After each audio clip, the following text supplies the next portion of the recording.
Alors Honda a deux doigts de confirmer la perte de 2 moteurs après la Hongrie. Alors j'imagine qu'il parle de celui de Pérez, pas celui de Silverstone je pense.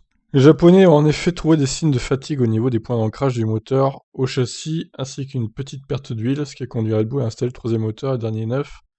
Pour la course de Verstappen donc, on le rappelle. C'est dû à l'accident, mais nous ne pouvions pas le voir avant de remettre le moteur dans la monoplace. Nous avons découvert cela juste après les qualifs. Le vendredi et le samedi matin, tout allait bien, tout avait été vérifié, mais après les qualifs, des fissures sont apparues et une petite fuite d'huile. Trop petite pour l'avoir sur les données, le risque aurait été trop grand pour les 70 tours de la course.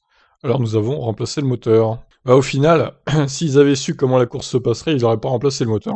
Ils auraient tenté quand même avec, vu que de toute façon, Verstappen avait un mauvais rythme avec sa voiture endommagée, là.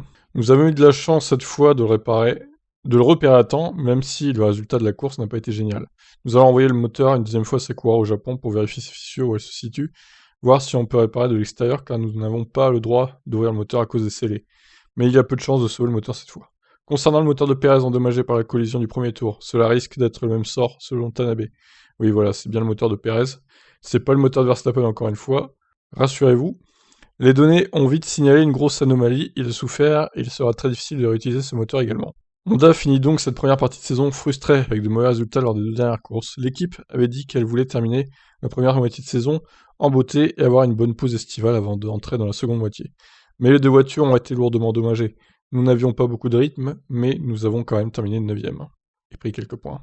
Pour nous chez Honda, ce n'est donc pas une fin heureuse, mais nous avons 2 semaines de congé, ce qui est un peu plus long que la normale. Nous analyserons la première moitié de la saison, mais nous reposons aussi notre corps et notre esprit pour la seconde moitié à venir. Voilà, donc sûrement une pénalité à venir pour Pérez aussi au cours de la saison, au cours des courses qui restent. Je vous laisse réagir. Ciao.